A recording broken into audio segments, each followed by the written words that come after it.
જો વિદ્યાર્થી મિત્રો ધોરણ 12 ચેપ્ટર નંબર 7 પી વિભાગના તત્વોમાં આપણે છેલ્લે લેક્ચર નંબર 15માં આપણા પેમ્ફલેટના પ્રશ્ન નંબર 23D થી 23J સુધી ભણી ગયા હતા. હવે 23 જે પ્રશ્ન હતો એ આગળ પણ આવ્યો હતો, એ જુદા સ્વરૂપે હતો. એ આઈ થિંક 23G હતો.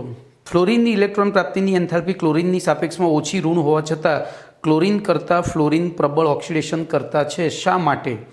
તો એ જ પ્રશ્ન અહીંયા ફરીથી છે કે બંધ વિયોજન એન્થાલ્પી, ઇલેક્ટ્રોન પ્રાપ્તિની એન્થાલ્પી અને જલી કલર એન્થાલ્પીના જેવા પ્રાચલોને ધ્યાનમાં રાખી F2 અને Cl2ની ઓક્સિડેશન કરતા તરીકેની ક્ષમતાની સરખામણી કરો.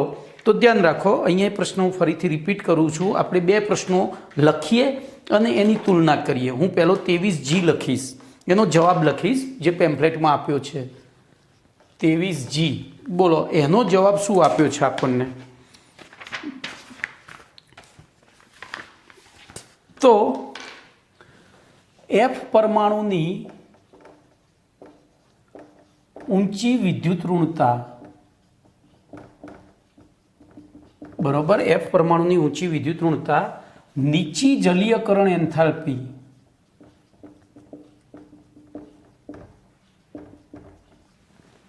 બરોબર, અને F2 અણુમાં FF બંધની નીચી બંધ એન્થાલ્પી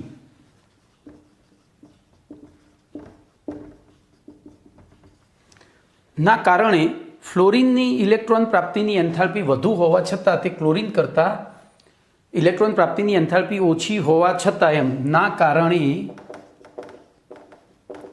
Fની ઇલેક્ટ્રોન પ્રાપ્તિની એન્થાલ્પી ઓછી હોવા છતાં તે Cl કરતાં પ્રબળ ઓક્સિડેશન કરતા છે. ચલો, આપણે કોનો જવાબ લખ્યો? 23Gનો. હવે 23Jનો લખીએ, ધ્યાન અહીંયા રાખજો. અને એમાંથી કંઈક શીખવાનું છે. એટલે તો ફ્લોરિન કરતાં ક્લોરિનની બંધ વિયોજન એન્થાલ્પી, તો ફ્લોરિન કરતાં ક્લોરિનની બંધ વિયોજન એન્થાલ્પી, બરોબર, વધુ છે જ્યારે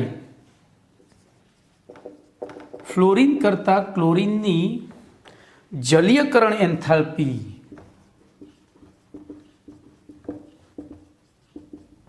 ફ્લોરિન કરતાં ક્લોરિનની જલીયકરણ એન્થાલ્પી નીચી છે, બરોબર. આથી F2 કરતાં Cl2 કરતાં F2, બોલો, ની અથવા તો F2 પ્રબળ ઓક્સિડેશન કરતા છે. બોલો, આ જવાબમાં કંઈ ડિફરન્ટ દેખાય તમને? મને તો દેખાયો હતો, એટલે બરોબર.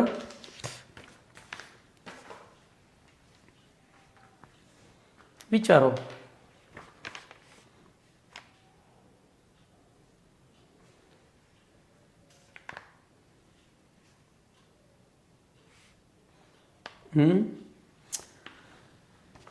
F2 કરતાં Cl2ની બંધ વિયોજન એન્થાલ્પી વધુ છે.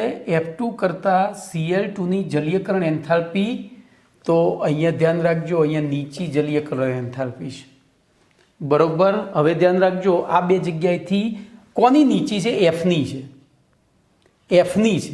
અહીંયા કોની નીચી બતાવી છે? ક્લોરિનની. તો આ બેમાંથી સાચું શું? તો સાચું આર્યું એ. કેમ? તો F માઇનસ પ્રબળ ઋણ આયન છે અને પ્રબળ આયનોનું જલીયકરણ ઓછી માત્રામાં થાય છે. આથી તેમની જલીયકરણ એન્થાલ્પી ઓછી હોય, એ મુક્ત રહેવા ટેવાયેલા છે. 11મું ધોરણ 7મો પાઠ યાદ કરો. તો અહીંયા ભૂલ છે, ઊંચી છે લખાય, બરોબર. ઓકે, તોય હું હજુ એક વખત જોઈ લઈશ ચોપડીમાં ભૂલ છે કે મારી લખવામાં ભૂલ છે, બરોબર. તો આપણે અહીંથી હજુ હવે આના આગળનો પ્રશ્ન, સમૂહ 17ના તત્વોની પાણી સાથેની પ્રક્રિયા, જો આમાંથી જવાબ મળશે આપણને. સમૂહ 17ના તત્વોની પાણી સાથેની પ્રક્રિયા જોઈએ તો ધ્યાન રાખજો. હવે આ જે લખ્યું હતું મેં એ જલીયકરણ એન્થાલ્પી કોની વધારે છે? તો ક્લોરીનની વધારે હોય. કોના કરતાં? તો અહીંયા ધ્યાન રાખજો, એ વસ્તુ જે છે એ બેમાંથી એક જગ્યાએ ભૂલ છે. ભૂલમાં જેટલો આયન નાનો, અહીંયા આટલું યાદ રાખજો, જેટલો આયન નાનો એટલું જલીય કલર બોલાય છે, કરણની માત્રા વધારે. અને જલીયકરણની માત્રા વધારે એમ જલીયકરણ એન્થાલ્પી વધુ હોય છે. આ યાદ રાખજો, 11મું ધોરણ 7મો પાઠ. તો એમાં બોલો ભૂલ ક્યાં હતી? જીમાં હતી કે જેમાં હતી? તો જીમાં ભૂલ છે. ભૂલ ક્યાં છે? જીમાં. તો ઊંચી જલીયકરણ એન્થાલ્પી એવું લખજો ત્યાં. બરોબર? ચલો હવે આપણે પ્રશ્ન નંબર 23K જોઈશું. 23K નું વિધાન છે સમૂહ 17ના તત્વોની પાણી સાથેની પ્રક્રિયા સમજાવો.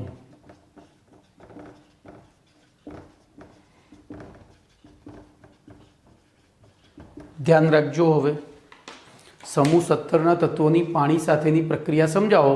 તો આ પ્રશ્નની અંદર આપણે વારાફરતી બરોબર દરેક તત્વની પાણી સાથેની પ્રક્રિયા લઈશું અને એના આધારે એમાં કોણ પ્રબળ ઓક્સિડેશન કરતા છે એ પણ સમજાવીશું. બરોબર? તો બોલો, હું સૌથી પહેલી ફ્લોરિનની લઉં. તો ફ્લોરિન, ધ્યાન રાખજો, ફ્લોરિનને પાણીમાં ઓગાળીએ ત્યારે એ શું બનાવે છે? તો HF એટલે કે 4H પ્લસ 4F- એક્વિયસ. બરોબર? અને O2 બનાવે છે, O2 ગેસ. એટલે કે દ્રાવણમાં HF પેદા થાય છે. બરોબર? ચલો પછી તો Cl2 લઉં અને Br2 લઉં. ધ્યાન રાખજો, H2O. તો અહીંયા શું થાય છે? તો HCl તો બને જ છે, HCl ને HBr તો બને જ છે, પણ એની સાથે સાથે HOCl અને HOBr પણ બને છે. ચલો I2 લઉં તો બોલો, ત્યાં પ્રક્રિયા થતી નથી. હા, એનાથી ઉલટી પ્રક્રિયા થાય. KI લઉં દાખલા તરીકે. બરોબર? ત્યાં KI લઉં અથવા તો HI લઉં. આપણે HI લઈએ તો 4H plus 4I- plus H2O gives. બરોબર? અરે O2, ઊંધી પ્રક્રિયા છે એમ. O2 લઉં તો આ પ્રક્રિયા થાય છે I2 પ્લસ 2H2O. આ પ્રક્રિયા થાય છે, આ નથી થતી. તો ખાલી આ 4 પ્રક્રિયાઓ યાદ રાખો અને હવે વર્ણન કરવાનું છે. તો બોલો, સૌથી પહેલું તો અહીંયા વર્ણન અહીંયાથી જ દેખાય છે. બોલો, અહીંયા O2 મુક્ત થયો. ફ્લોરિન એ કેમિસ્ટ્રી જગતનો સૌથી મોટો ગુંડો, ઓક્સિજન બીજા નંબરનો ગુંડો અને નાઇટ્રોજન ત્રીજા નંબરનો ગુંડો. Short circuit. પેલો મુન્નાભાઈ આ સર્કિટ અને નાઇટ્રોજન શોર્ટ સર્કિટ. તો એવી પરિસ્થિતિમાં બોલો, ફ્લોરિને પાણીમાંના ઓક્સિજનનું ઓક્સિડેશન કર્યું. એટલે કે ફ્લોરિન એ ક્લોરિન, બ્રોમિન અને આયોડિન કરતાં પ્રબળ ઓક્સિડેશન કરતા છે. અહીંયા એ લોકો ના કરી શક્યા. જુઓ, અહીંયા એનો ઓક્સિડેશન આંક -2 નો -2 જ રહ્યો છે છેક સુધી. જ્યારે અહીંયા -2 માંથી શું થયો છે? 0 થયો છે. એટલે કે અહીંયા ઓક્સિડેશન થયું, અહીંયા કશું જ ના થયું. તો થયું શું? તો જો અહીંયા 0 હતો, એમાંથી -1 થયો અને +1 થયો.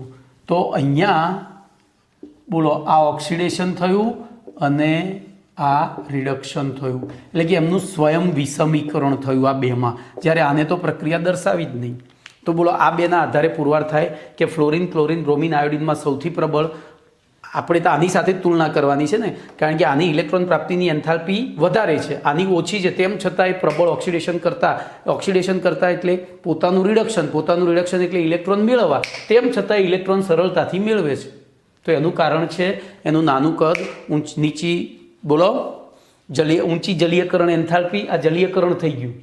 ઊંચી જલીયકરણ એન્થાલ્પી સરળતાથી થયું. બરોબર? તો એ આપણે આગળના પ્રશ્નો અહીંયા જવાબ. તો બોલો હવે આ પ્રશ્નના જવાબમાં શું લખીશું?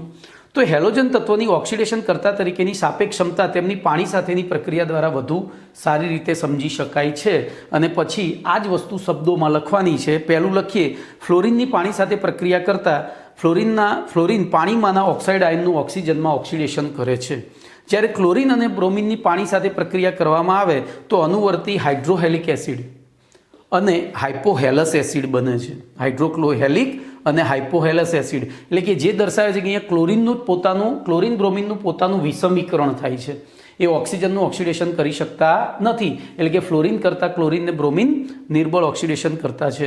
એવી રીતે આયોડિન પાણી સાથે પ્રક્રિયા દર્શાવતું નથી, કારણ કે આયોડાઇડ આયનનું એસિડિક માધ્યમમાં ઓક્સિજન વડે ઓક્સિડેશન થાય છે. આપણે અહીંયા પાણી લઈએ અને એસિડિક માધ્યમ હોય તો ઓક્સિડેશન થઈ જાય આયોડિનનું, ઊંધું. બરાબર, એટલે કે એનું અહીંયા રિડક્શન શક્ય નથી. અહીંયા તો બધાનું રિડક્શન થયું. જો F0 થી -1 એટલે કે આયોડિન પાણી સાથે પ્રક્રિયા દર્શાવતું નથી, કારણ કે આયોડાઇડ આયનનું એસિડિક માધ્યમમાં ઓક્સિજન વડે ઓક્સિડેશન થાય છે, જે ફ્લોરિનની પાણી સાથેની પ્રક્રિયાથી ઊંધી પ્રક્રિયા. જો આ જે હતી એની ઊંધી પ્રક્રિયા છે, જોઈ લો. કમ્પ્લેટ. પછી 4 પ્રક્રિયાઓ લખી દેવાની છે. કમ્પ્લેટ. તો પ્રશ્ન નંબર 23 કે પૂરો. હવે S97 હું વિધાન લખતો નથી, બોલી જઉં છું. બોલો, સમૂહ 17ના તત્વોના દ્વિપરમાણીય અણુની પાણી સાથેની પ્રતિક્રિયાત્મકતાનો ક્રમ જણાવો. તો દેખાય જ છે, સૌથી વધુ ક્રિયાશીલ એનથી ઓછો, આ બે ઇક્વલમાં આવે, સૌથી ઓછો I2. તો આપણે ઉતરતા ક્રમમાં લખી દેવાનું. બરોબર. પ્રતિક્રિયાત્મકતાનો ક્રમ સૌથી વધુ ફ્લોરિન, એનથી ઓછો ક્લોરિન, એનથી ઓછો બ્રોમિન, એનથી ઓછો આયોડિન. આ ઉતરતો ક્રમ થયો. આપણને ચડતો ક્રમ, હંમેશા ક્રમ ચડતો લખાય. કશું ના કહ્યું હોય ને તો ક્રમ ચડતો લખાય. તો ચડતા ક્રમમાં સૌથી ઓછું આયોડિન, એનથી વધુ બ્રોમિન, એનથી વધુ ક્લોરિન, એનથી વધુ ફ્લોરિન. જો કે બે જવાબ સાચા તો આપે જ છે, કારણ કે ગાણિતિક દ્રષ્ટિએ બે સાચા છે. ચલો, એના પછી પ્રશ્ન નંબર 23L જે પત્યો ને, I પત્યો, સોરી ના કે પત્યો. હા, તો 23L જોઈએ. તો એમાં છે સમૂહ 17ના અન્ય તત્વોની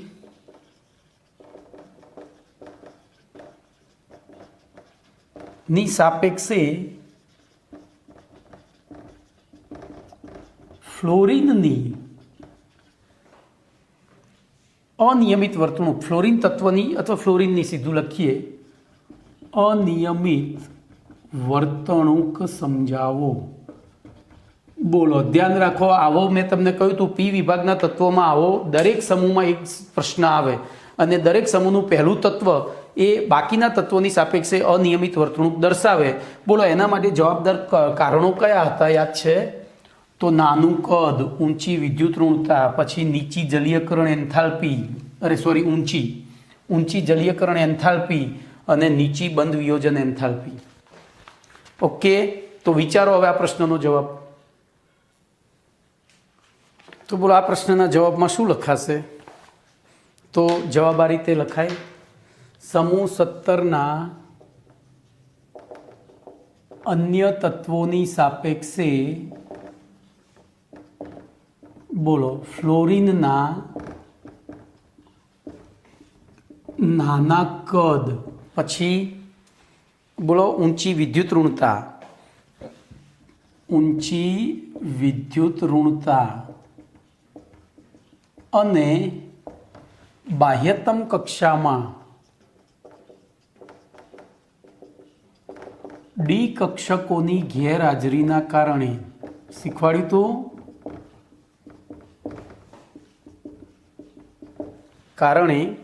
તે અન્ય હેલોજન તત્વોની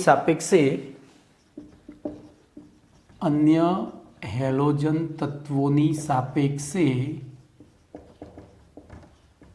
નીચે પ્રમાણે કેટલીક અનિયમિત વર્તણૂક દર્શાવે છે. આવું લખો ને એટલે પેલો વાંચવાવાળો આગળ વાંચવા રહે જ નહીં, સીધા માર્ક્સ પૂરેપૂરા મૂકી દે. હંમેશા કોઈ પણ પ્રશ્નની શરૂઆત છે ને લાકડા જેવી કરો. પહેલાં 5-7 વાક્યો એવા જોરદાર લખો ને કે પેલા એમ થઈ જાય ખરેખર સરસ લખ્યું છે, પછી અંદર નીચે ગપ્પા માર્યા હશે ને તો વાંધો નહીં આવે. બરોબર, first impression is the last impression. ચલો, સૌથી પહેલા આપણે લખીશું નાના કદના કારણે જોવા મળતી અનિયમિતતા. તો આ ટાઇટલ લખ્યું હોય ને એટલે પેલું આગળ વાંચવા ના રહે. બરોબર, તો નાના કદના કારણે જોવા મળતી, તો જો નાના કદના કારણે સૌથી પહેલી તેની સહસંયોજક ત્રિજ્યા, બોલો કેવી હોય? સૌથી નાની હોય છે. નાના કદના કારણે તો આપણે લખી દઈએ કે ફ્લોરિનની સહસંયોજક ત્રિજ્યા બાકીના તત્વો પર કરતાં સૌથી નાની હોય છે. પછી આયનીય ત્રિજ્યા, બરોબર, આયનીય ત્રિજ્યા એ પણ સૌથી નાની હોય છે. પછી ગલન બિંદુ, ઉત્કલન બિંદુ, બોલો ગલન બિંદુ અને ઉત્કલન બિંદુ.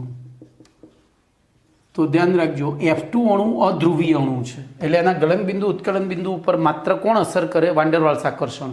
અને કદ નાનું હોય તો શું થાય? આપણે send, shape, area, numbers of electron અને ડિસ્ટન્સ બિટવીન ટુ મોલેક્યુલ આપણે ભણી ગયા છીએ. એ પ્રમાણે કદ નાનું થશે તો સંપર્ક સપાટીનું ક્ષેત્રફળ નાનું થાય, એના કારણે ગલન બિંદુ, ઉત્કલન બિંદુ. પછી બંધ વિયોજન એન્થાલ્પી. જોજો, હવે હું તમને સમજાવીશ કે આ મુદ્દો આ કદના સંદર્ભમાં નથી, એ મુદ્દો એની વિદ્યુત ઋણતાના કારણે છે. પણ ચોપડીમાં લખ્યો છે એટલે મારી મજબૂરી છે, કારણ કે બંધ તો જેટલો નાનો હોય એટલો મજબૂત હોય. તો આ એટલે ભલે લખવું પડશે પણ આ ખોટું છે. અને ઇલેક્ટ્રોન પ્રાપ્તિની એન્થાલ્પી, બોલો અન્ય હેલોજન તત્વોની સાપેક્ષે કેવા હોય છે? ના મૂલ્યો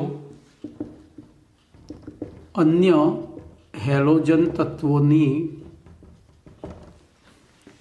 સાપેક્ષે નીચા હોય છે. બસ આટલું જ લખવાનું છે.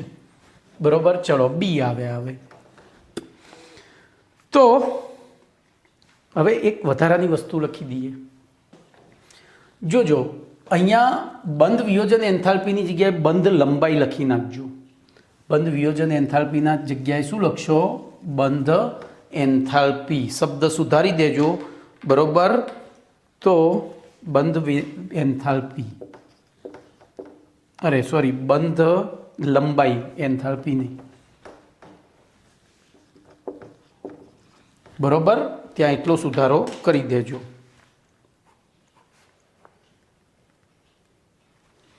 ચલો, એના પછી તો એની બંધ લંબાઈ નાની હોય. હવે જોજો, મેં તમને કીધું બંધ લંબાઈ જેટલી નાની એટલો બંધ મજબૂત, બંધ મજબૂત જેટલો બને એટલી ઉર્જા મુક્ત થાય. આથી ધ્યાન રાખજો, અહીંયા એક કારણ પૂછાય છે કે ફ્લોરિનના સંયોજનોની બનાવટ હંમેશા ઉષ્માક્ષેપક હોય છે. કારણ આપો તો એમાં લખી દેવાનું ફ્લોરિનના નાના કદના કારણે. તો ફ્લોરિનના નાના કદના કારણે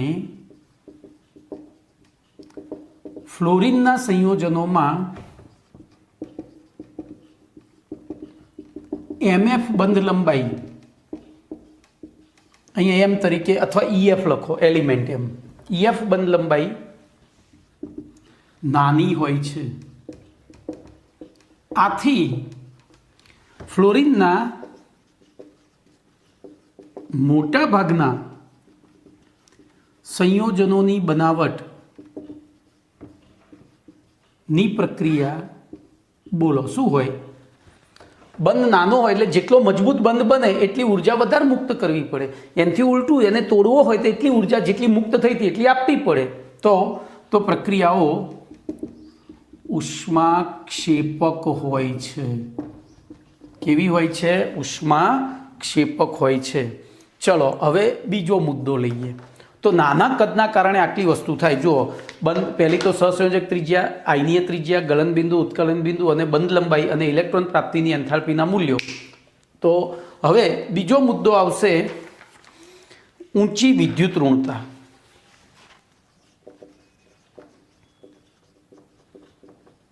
જોજો, આપણે પહેલું નાનું કદ સમજાવ્યું, હવે ઊંચી વિદ્યુત ઋણતા. તો એફની ઊંચી વિદ્યુત ઋણતાના કારણે, બોલો હવે શું થશે?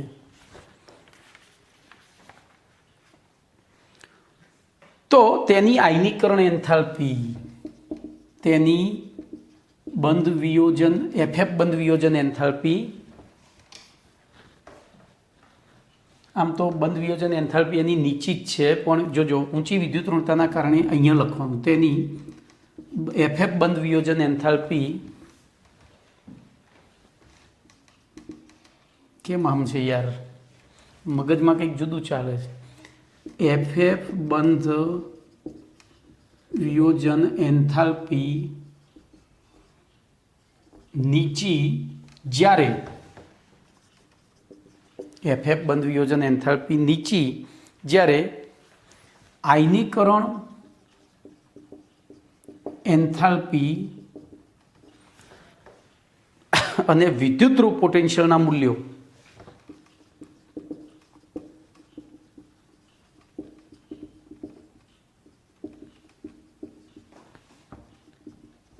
કેવા હોય છે? ઊંચા હોય છે.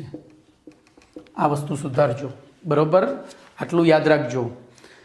હવે અને એના કારણે જોજો હવે આની અસર શું થાય છે, તો એની નીચી વિદ્યુત ઋણતાના કારણે ઊંચી વિદ્યુત ઋણતાના કારણે તે પ્રબળ હાઇડ્રોજન બંધ બનાવે છે. તેની ઊંચી વિદ્યુત ઋણતાના કારણે એચએફમાં પ્રબળ એચ બંધ બને છે અને તેથી ઓરડાના તાપમાને એચએફ પ્રવાહી અવસ્થા ધરાવે છે. તેથી ઓરડાના તાપમાને એચએફ પ્રવાહી અવસ્થા ધરાવતું હોય છે, જ્યારે HCl વાયુ અવસ્થા, HBr પ્રવાહી અવસ્થા, બરોબર, અન્ય બધા વાયુ અવસ્થા ધરાવતા હોય છે એવું લખ્યું છે.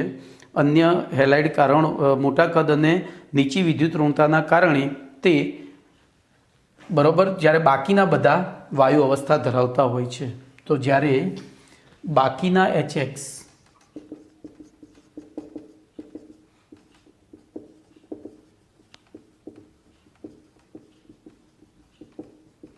જો કે આ વિધાન ખોટું છે, HF પ્રવાહી, HCl વાયુ, પછી પાછું HBr પ્રવાહી અને HI ઘન હોય છે. કેમ? તો એમાં પછી વાન્ડરવાલ્સ આકર્ષણ પ્રભાવી બની જાય છે. હું અહીંયા સાચું લખીશ, આપણે ચોપડી પ્રમાણે લખવું નથી. જ્યારે HCl વાયુ અવસ્થા, HBr પ્રવાહી અવસ્થા અને HI ઘન અવસ્થા ધરાવતું હોય છે.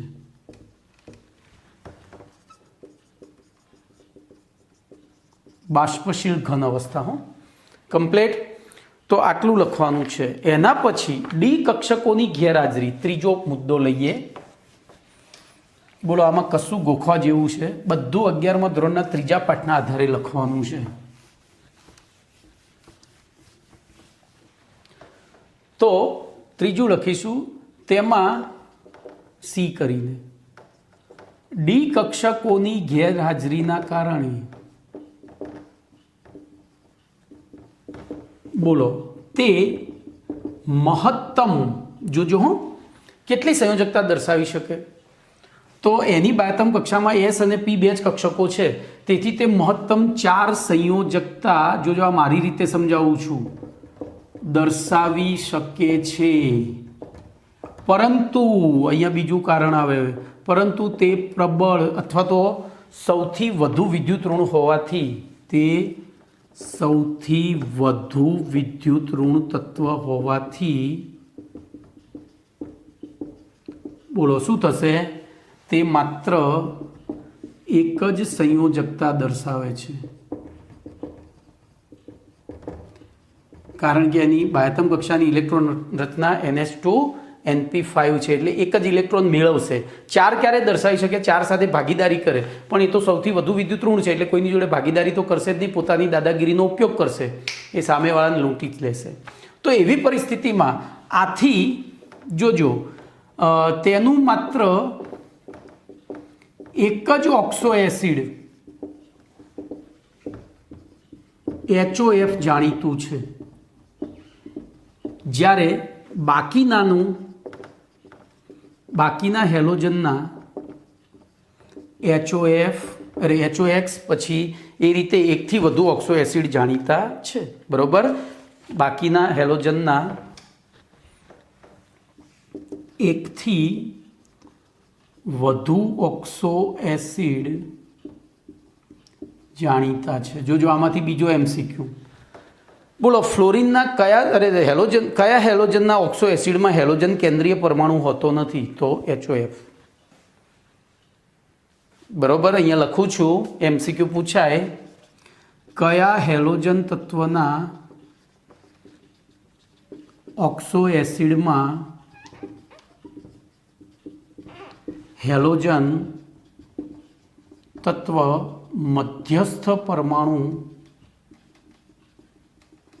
તરીકે વર્તતો નથી? તો જવાબ આવે ફ્લોરિન. ઓકે ભાઈ, MCQ કાઢવા હોય ને એટલા નીકળે. તમે થિયરી વાંચતા હોય ને એમાંથી MCQ કાઢતા શીખો. ઓકે, તો અહીંયા તમારો આ પ્રશ્ન પણ પૂરો થયો. હવે જોઈશું 23M. તો 23Mમાં આપણને સારો એક પ્રશ્ન છે સ્વાધ્યાયનો જ. ફ્લોરિનની અનિયમિત વર્તણૂક દર્શાવતા હોય તેવા 2 ઉદાહરણો જણાવો. તો આપણે આ જે આગળનો પ્રશ્ન લખ્યો એમાંથી કોઈ પણ 2 ઉદાહરણ જણાવી દેવાના. બોલો કયા 2 ઉદાહરણ જણાવશો?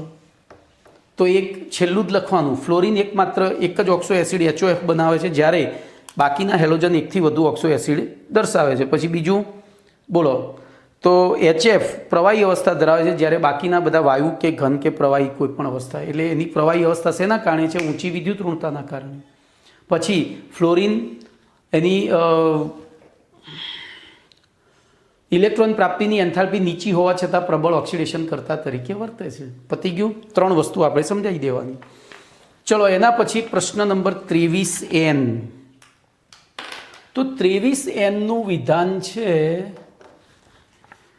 સમૂહ 17ના તત્વોની હાઇડ્રોજન ધાતુ તત્વો અને હેલોજન તત્વો સાથેની પ્રતિક્રિયાત્મકતા જણાવો. સમૂહ 17ના તત્વોની હાઇડ્રોજન પછી ધાતુ તત્વો અને હેલોજન તત્વો સાથેની પ્રતિક્રિયાત્મકતા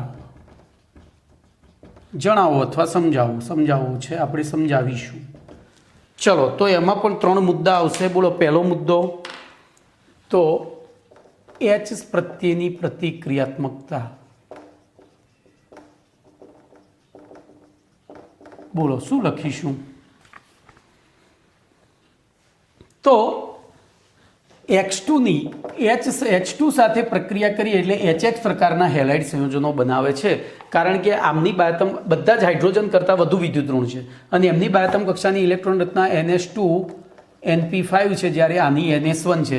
એટલે આ પણ દાન નહીં કરે, બંને શું કરશે? ભાગીદારી. તો HX પ્રકારના સહસંયોજક સંયોજનો બનાવે છે.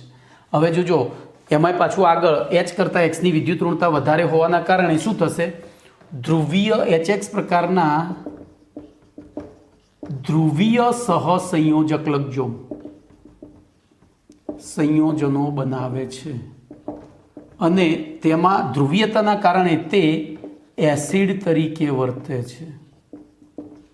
કેમ? તો એમાં H+ અને X- ડેલ્ટા હોય છે. ઓકે, તો પહેલું લખીશું. શું લખીશું? તો સમૂહ 17ના તત્વો હાઇડ્રોજન સાથે પ્રક્રિયા કરી હાઇડ્રોજન હેલાઇડ HX પ્રકારના હાઇડ્રોજન હેલાઇડ બનાવે છે, એટલે કે ધ્રુવીય સહસંયોજનો બનાવે છે. પરંતુ હાઇડ્રોજન પ્રત્યેનું આકર્ષણ ફ્લોરિનથી આયોડિન તરફ જતા, હવે જોજો ઉપરથી નીચે તરફ જઈએ, અહીંયા ફૂલ કલી બહાર I તરફ જઈએ, F થી Cl થી Br થી I તરફ જતા શું થાય? એમની વિદ્યુત ઋણતા ઘટે છે. વિદ્યુત ઋણતા ઘટે તો X પ્રત્યેનું તરફ જતા H પ્રત્યેનું આકર્ષણ ઘટે છે. એચ પ્રત્યેનું આકર્ષણ ઘટે છે. હવે આકર્ષણ ઘટે, કદ વધ્યું, આનું કદ વધતું જાય એટલે આકર્ષણ ઘટતું જાય, અને તેથી બોલો HX બંધની વિયોજન એન્થાલ્પી શું થાય? તો HX બંધની વિયોજન એન્થાલ્પી બોલો શું થતી જાય? HF સૌથી વધારે, એનથી ઓછી HCl, એનથી ઓછી HBr અને એનથી ઓછી HI. કમ્પ્લીટ. અને તેથી બોલો, તેથી HXની સ્થિરતા તો એ પણ આ જ ક્રમમાં થશે, પરંતુ HXની એસિડિક પ્રબળતા તો જો આની સ્થિરતા ઓછી છે એટલે સરળતાથી H+ દૂર કરશે તો એસિડિક પ્રબળતા શું થઈ જશે? ક્રમ ઊંધો થઈ જશે. HF, HCl, HBr અને HI. કમ્પ્લીટ. તો એસિડિક પ્રબળતાનો ક્રમ તો આટલું લખવાનું છે તમારે. તમે આ રીતે લખ્યું હશે ને તો 1 માર્ક્સ નહીં જાય બોર્ડની પરીક્ષામાં. કમ્પ્લીટ. પહેલું ખાલી સમજૂતી આપી દેવાની કે હેલોજન તત્વો હાઇડ્રોજન સાથે સંયોજાઈ HX પ્રકારના ધ્રુવીય સહસંયોજક સંયોજનો બનાવે છે, જેમાં ફ્લોરિનથી ક્લોરિનથી બ્રોમિનથી આયોડિન તરફ જતા H પ્રત્યેનું આકર્ષણ ઘટે છે. તેથી HX બંધની વિયોજન એન્થાલ્પીનો ક્રમ આ, HX સંયોજનોની સ્થિરતાનો ક્રમ આ, અને તે સરળતાથી જલીય દ્રાવણમાં સ્થિરતા ઘટતી હોવાથી તે સરળતાથી જલીય દ્રાવણમાં H+ મુક્ત કરી શકે છે. તેથી તેમની એસિડિક પ્રબળતાનો ક્રમ આ હોય છે. વાર્તા પૂરી. બોલો, H પ્રત્યેની પ્રતિક્રિયાત્મકતા પૂરી થઈ ગઈ. હવે ધાતુઓ પ્રત્યેની. હવે ધાતુઓ પ્રત્યેની પ્રતિક્રિયાત્મકતા લઈએ બીજું. તો ધાતુઓ પ્રત્યેની પ્રતિક્રિયાત્મકતા તો સીધી વસ્તુ છે. બોલો, એમની બાહ્યતમ કક્ષાની ઇલેક્ટ્રોન રચના NH2NP5 છે. તેથી આપણે શું લખીશું? તો વિવિધ ધાતુઓ સાથે પ્રક્રિયા કરી MX પ્રકારના હેલાઇડ બનાવે છે. તો M solid plus X2 gas, અહીંયા બગડો લખી દેવાનો, 2MX સોલિડ. તો બોલો પહેલું શું લખીશું? તો હેલોજન તત્વો વિવિધ ધાતુઓ સાથે પ્રક્રિયા કરીને ધાતુ હેલાઇડ MX પ્રકારના ધાતુ હેલાઇડ સંયોજનો બનાવે છે. દાખલા તરીકે બ્રોમિન, હવે અહીંયા દાખલા તરીકે લખી નાખવાનું દાતો. બોલો મેગ્નેશિયમ લઈ લો તમારા સાહેબને જ અહીંયા, તો ક્લોરિન પછી Mg+Br2 બરોબર. ઉદાહરણ આપી દો. અહીંયા બગડો, અહીંયા બગડો લખવાની જરૂર નથી, કારણ કે Mg શું છે? Mg શું છે? એની સંયોજકતા 2 છે, એટલે અહીંયા બનશે MgCl2, અહીંયા MgBr2. જો એને લીધું હોય તો અહીંયા બગડો લખવો પડે, એટલે કે 2NaCl. કમ્પ્લીટ. ક્લિયર. એટલે કે તે મેગ્નેશિયમ બ્રોમાઇડ, આમાંથી કોઈ પણ એક ઉદાહરણ લખી નાખવાનું. હવે આમની સ્થિરતાનો ક્રમ સમજાવવાનો, આયનીય લક્ષણનો ક્રમ. તો અહીંયા બોલો ફ્લોરિનથી ક્લોરિનથી બ્રોમિનથી આયોડિન તરફ જઈએ એમ કદ શું થાય? વધે. કદ વધે, વિદ્યુત ઋણતા ઘટે, તો આયનીય લક્ષણ ઘટે છે. તો MF થી MCl થી MBr થી MI તરફ જતા આયનીય લક્ષણ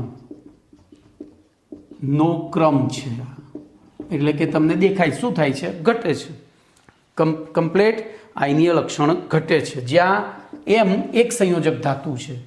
જો દ્વિસંયોજક હોત તો MF2, MCl2, MBr2 અને MI2 થાત. કમ્પ્લીટ. એમાં પણ આયનીય લક્ષણ ઘટે છે. હવે જો આયનીય લક્ષણ ઘટે છે એની સાથે સાથે શું થાય ખબર છે? આ કેમ ઘટે છે? તો એનું જવાબદાર કારણ છે 11મું ધોરણ 4થો પાઠ ફઝાનનો નિયમ. બોલો આ શું છે? આયનીય લક્ષણ.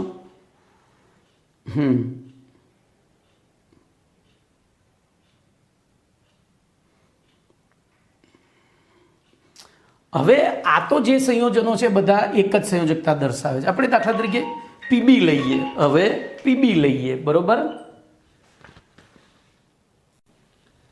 તો સમૂહ 1 અને 2 ની ધાતુ તત્વો આ રીતે કરશે, પણ P વિભાગના જે ધાતુ તત્વો છે જે નીચે આવેલા છે, ધ્યાન રાખજો. દાખલા તરીકે આપણે કાશી જમ્યા સંતો પંજાબી, એમાં SN અને PBની વાત કરીએ. પછી ઓ શર્મા શેટેપો, તો સેલેનિયમ અને ટેલ્યુરિયમની વાત કરીએ. તો ધ્યાન રાખજો, આમની જે ઓક્સિડેશન અવસ્થાઓ છે તો તેમની 2 ઓક્સિડેશન અવસ્થાઓ થાય, એક +2 અને +4. +2 વધારે સ્થાયી હોય. કેમ? યાદ કરો. તો નિષ્ક્રિય યુગ્મ અસર, તો અહીંયા આપણને Cl સાથે અથવા તો X2 સાથે બે પ્રકારના સંયોજનો મળે, SnX2 અને SnX4. એવી રીતે PbX2 અને PbX4. પણ બોલો આ બેમાંથી વધુ સ્થાયી કોણ? તો આ વધારે સ્થાયી છે. પણ એમાં આયનીય લક્ષણ કોનું વધારે? બોલો, તો આયનીય લક્ષણ આનું વધારે હોય છે. કેમ?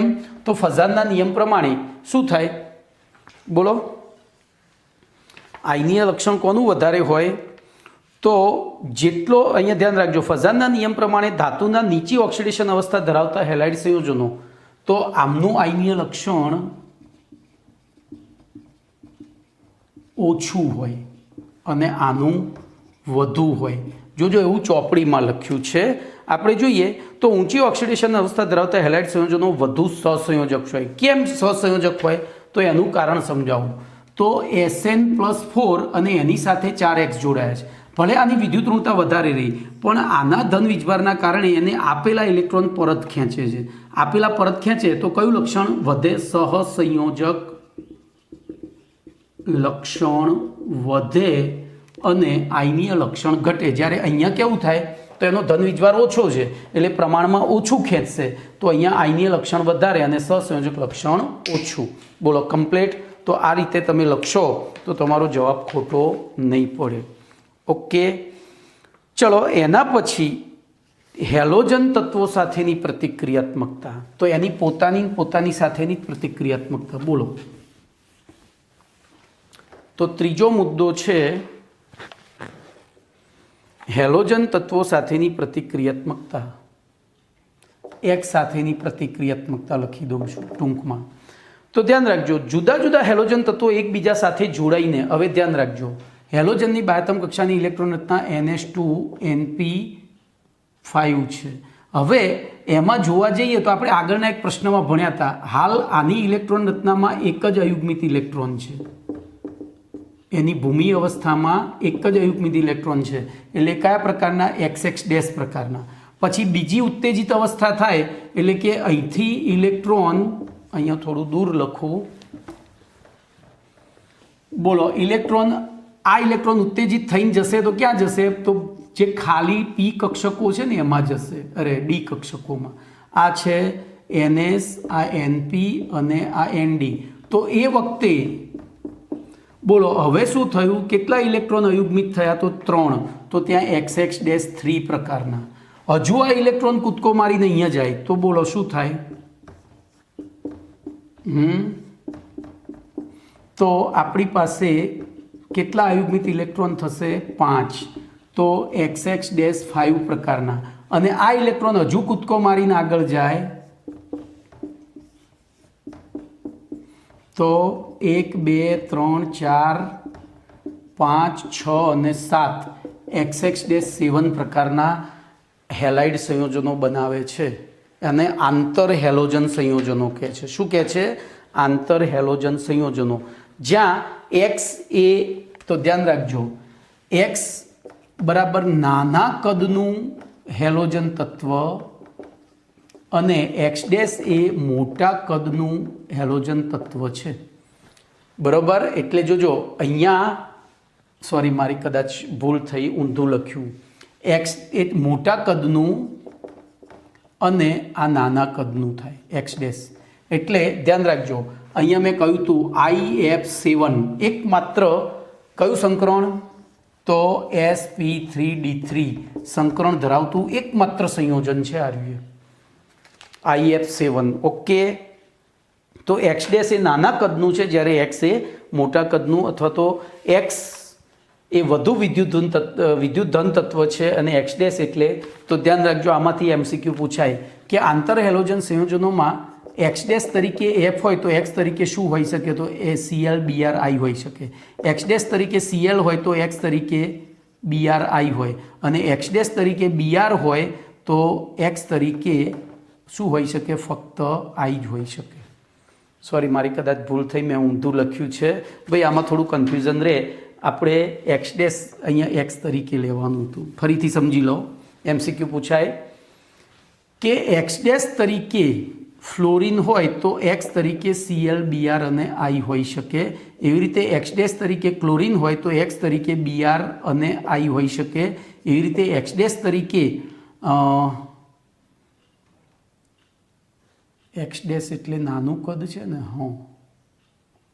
હા બરોબર છે, તો Br હોય ત્યારે એક્સ તરીકે I હોઈ શકે, I મોટા કદનું કંઈક ભૂલ હજુ કંઈક સંકોચ મને નથી સંતોષભાઈ, બરાબર, હું તમને વ્યવસ્થિત જ સમજાવીશ, આપણે જરૂર નથી. તો એક્સ મોટા કદનું, તો મોટા કદમાં હા બરાબર, હવે મને બોલો અહીંયા ઊંધું લેવાનું, I હોય ત્યારે એક્સ ડેશ તરીકે તો ફૂલ કલી બહાર આટલું જ હોય. હવે એક્સ તરીકે Br હોય ત્યારે એક્સ ડેશ તરીકે તો F અને Cl જ હોય, અને એક્સ તરીકે Cl હોય ત્યારે એક્સ ડેશ તરીકે ફક્ત F જ હોય. ઓકે, અને કેન્દ્રીય પરમાણુ આંતર હેલોજન સંયોજનોમાં કેન્દ્રીય પરમાણુ તરીકે ક્યારેય ફ્લોરિન હોઈ શકે નહીં. આ બીજો MCQ. ભાઈ MCQ વિચારવાનું હોય ને એટલે થોડું કન્ફ્યુઝન રહે, પણ આપણે સાચા સુધી પહોંચી જઈએ છીએ, કંઈ વાંધો નથી. તો અહીંયા તમારો પ્રશ્ન નંબર 23N પૂરો થયો. એના પછી પ્રશ્ન નંબર S98 છે, તો એમાં લખ્યું છે આંતર હેલોજન સંયોજનો એટલે શું? તો આપણે આમાંથી ભણી ગયા. શું લખીશું? તો બે જુદા જુદા હેલોજન તત્વો એકબીજા સાથે જોડાઈ XX', 3, પછી XX'5 અને XX'7 પ્રકારના સંયોજનો બનાવે છે, જેમને આંતર હેલોજન સંયોજનો કહે છે. ચલો એના પછી પ્રશ્ન નંબર 23 N પછી O.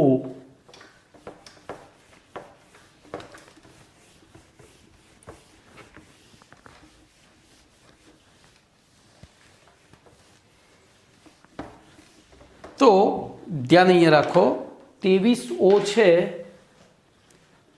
સમૂહ 17ના તત્વોની ઓક્સિજન સાથેની પ્રતિક્રિયાત્મકતા સમજાવો. બોલો, તો શું લખીશું? તો ધ્યાન રાખજો, અહીંયા લખાય સૌથી પહેલાં આપણે ફ્લોરિનની ઓક્સિજન સાથે પ્રક્રિયા કરીએ. ધ્યાન રાખજો, અહીંયા આપણે વ્યક્તિગત જ સમજીશું.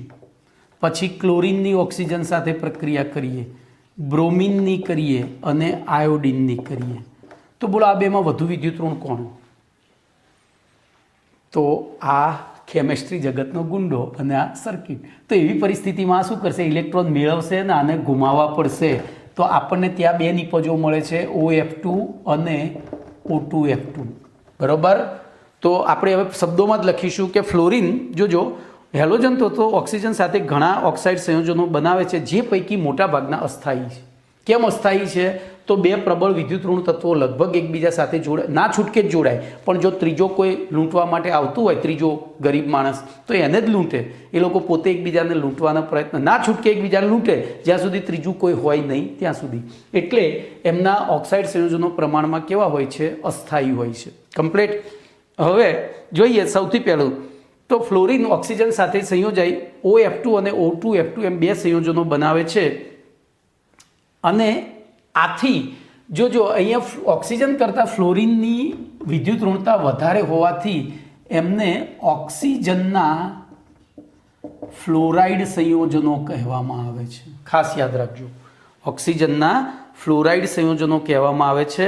અને આ સંયોજનો પૈકી OF2 ઉષ્મીય રીતે સ્થાયી છે, જ્યારે O2F2 અસ્થાયી છે. કમ્પ્લીટ. ચલો એના પછી OF2 અને O2F2 બોલો અસ્થાયી છે એટલે શું થશે? એ સરળતાથી ઓક્સિજન મુક્ત કરે, અને ઓક્સિજન મુક્ત કરે એટલે સામેવાળાનામાં ઓક્સિજન દાખલ થાય, એટલે કે પ્રબળ ઓક્સિડેશન કરતા તરીકે વર્તે છે. પ્રબળ. હવે OF2નું પ્લુટોનિયમનું PF6માં રૂપાંતરણ કરે છે. આ OF2 છે ને એ પ્લુટોનિયમ સાથે પ્રક્રિયા કરી PF6 બનાવે અને O2 મુક્ત થાય. અહીંયા તગડો લખો એટલે 3 O2 મુક્ત થાય. અને આ PF6 આપણે ભણી ગયા હતા 11મું ધોરણ 3જો પાઠ, અરે 5મો પાઠ વાયુ અવસ્થા. જો કે તમને મેં ભણાવ્યું નહોતું, પણ એ વસ્તુ GNEETમાં આપ્યું હતું. યાદ કરો ગ્રેહામના વાયુ પ્રસરણના નિયમની ઉપયોગિતા. તો આ રીતે PF6 બનાવી, બરોબર, એનું શુદ્ધિકરણ કરવા માટે કામમાં આવે છે. ન્યુક્લિયર એનું એટલે કે પ્લુટોનિયમ જે ઉત્પન્ન થયું છે એ ન્યુક્લિયર બળતણમાંથી પ્લુટોનિયમને દૂર કરવા માટે આ વાયુ બની જાય છે. આ PF6 વાયુ છે એટલે વાયુ તરીકે એને દૂર કરવા માટે, બરોબર, તો એટલું લખજો. પછી ક્લોરીન અને બ્રોમિન અને આયોડિન આ 3 જણા જો ઓક્સિજન સાથે જોડાય ત્યારે પ્રક્રિયા પરિસ્થિતિ અનુસાર +1 થી +7 સુધીની બધી ઓક્સિડેશન અવસ્થા દર્શાવતા ઓક્સાઇડ સંયોજનો બનાવે છે, બરોબર. બધી જ ઓક્સિડેશન અવસ્થા ધરાવતા જે રાસાયણિક ગતિકીય રીતે અને ઉષ્માગતિશાસ્ત્રીય પરિબળોના સંયોગીકરણના કારણે આ સંયોજનોની સ્થિરતા, જોજો એમાં આયોડિનની કેમ ભાઈ આવું, તો મેં હાલ કહ્યું એમ કે જેટલી વધુ વિદ્યુતઋણ તત્વો એકબીજા સાથે જોડાય એમ સ્થિરતા ઓછી હોય. તો આ બધામાં સૌથી ઓછો વિદ્યુતઋણ I2 છે, તો આઈના ઓક્સાઇડ સૌથી વધુ સ્થાયી, એનથી ઓછા Br ના, એનથી ઓછા Cl ના, સૌથી ઓછા F ના. તો ઓક્સાઇડ સંયોજનોની સ્થિરતાનો ક્રમ આ થશે. ઓકે, તો તમને MCQ પૂછાય ઓક્સાઇડ હેલોજનના ઓક્સાઇડ સંયોજનોની સ્થિરતાનો ક્રમ, તો એ ગોખવાનું નથી, એવું વિચારવાનું કે ભાઈ આની સાથે હો, આની સાથે હો, આની સાથે હો, આની સાથે હો. આ સૌથી વધુ વિદ્યુતઋણ, બરોબર, અને આ પણ બીજા નંબરનો વિદ્યુતઋણ. તો અને એના પછી આમ જઈએ તો વિદ્યુતઋણતા ઘટે છે. તો બે પ્રબળ વિદ્યુતઋણ તત્વો એકબીજા સાથે જોડાવાની વૃત્તિ ઓછી ધરાવતા હોય છે, કારણ કે બંનેની વૃત્તિ ઇલેક્ટ્રોન મેળવવાની હોય છે. એટલે ના છૂટકે જોડાય, આપણે એમને બળજબરીપૂર્વક જોડાવીએ તો એ યોગ્ય ચાન્સ મળે એટલે જાતે છૂટા પડી જાય. તો એમની સ્થિરતાનો ક્રમ આ રીતે વિચારવાનો, ગોખવાનો નહીં. ઓકે, ચલો એના પછી આયોડિન અને ઓક્સિજનની વિદ્યુતઋણતામાં મોટો તફાવત હોવાના કારણે આઈઓ બંધની ધ્રુવીયતા વધુ હોય છે. આથી આયોડિનના ઓક્સાઇડ સંયોજનો સૌથી વધુ સ્થાયી હોય છે. ક્લોરીનની સંયોજકતા કક્ષામાં ડી કક્ષકોની હાજરીના કારણે ક્લોરીન અને ઓક્સિજન વચ્ચે બહુબંધ બને છે. આથી ક્લોરીનના ઓક્સાઇડ પણ સ્થાયી હોય છે. ક્લોરીન અને બ્રોમિનના પણ સ્થાયી હોય છે. કમ્પ્લીટ. અને બ્રોમિન અને ઓક્સિજનની વિદ્યુતઋણતાનો તફાવત પ્રમાણમાં ઓછો છે. જોજો, અહીંયા ડી કક્ષકોની હાજરી છે, અહીંયા ડી કક્ષકોની હાજરી છે, પણ અહીંયા તફાવત પ્રમાણમાં કેવો છે, તો બ્રોમિન અને ઓક્સિજનની વિદ્યુતઋણતાનો તફાવત પ્રમાણમાં ઓછો છે. ત્યાંથી BRO બંધની ધ્રુવીયતા ઓછી હોય છે. આ વળી સાપેક્ષમાં બ્રોમિનના મોટા કદના કારણે બ્રોમિન અને ઓક્સિજન વચ્ચે બહુબંધ બનતા, એટલે કે દ્વિબંધ ત્રિબંધ અહીંયા નથી બનતા, અહીંયા બને છે. અહીંયા કદ મોટું છે એટલે દ્વિબંધ મુશ્કેલીથી અથવા તો બનતા નથી. આથી બ્રોમિનના ઓક્સાઇડ સંયોજનોની સ્થાયીતા સૌથી ઓછી હોય છે. જોજો, અહીંયા આપણે જે ક્રમ લખ્યો હતો એ ક્રમમાં શું વેરિએશન આવ્યું સમજાવ્યું. હવે બોલો, સૌથી વધુ સ્થાયી કયા, તો આઈઓ એટલે કે આઈના ઓક્સાઇડ, એના પછી Clના ઓક્સાઇડ, અને એના પછી Brના ઓક્સાઇડ, અને સૌથી ઓછા Fના ઓક્સાઇડ. ખબર પડી? આમાં ડી કક્ષકની હાજરીના કારણે એ ડબલ બોન્ડ દ્વિબંધ બનાવી શકે અથવા તો બહુબંધ બનાવી શકે. અહીંયા ડી કક્ષક હાજર છે પણ મોટા કદના કારણે પાઈબંધ બનતા નથી, એટલે એમની સ્થિરતા સૌથી ઓછી. આ તો બધી રીતે આયનીય લક્ષણ, મોટું કદ છે, ડી કક્ષકો હાજર છે, અને મોટા કદના કારણે આયનીય લક્ષણ વધારે હોય, અને આયનીય બંધ સહસંયોજક બંધ કરતાં વધારે સ્થાયી હોય. એટલે આ સ્થાયી, પછી બીજા નંબરે આ સ્થાયી, ત્રીજા નંબરે આ સ્થાયી. ઓકે, ચલો એના પછી હેલોજન તત્વો છે એમના નિમ્ન ઓક્સાઇડ સંયોજનો કરતાં ઉચ્ચ ઓક્સાઇડ સંયોજનો વધુ સ્થાયી હોય છે. નિમ્ન એટલે +1 ઓક્સિડેશન અવસ્થા ધરાવતા કરતાં 7 ઓક્સિડેશન અવસ્થા ધરાવતા વધારે સ્થાયી હોય છે.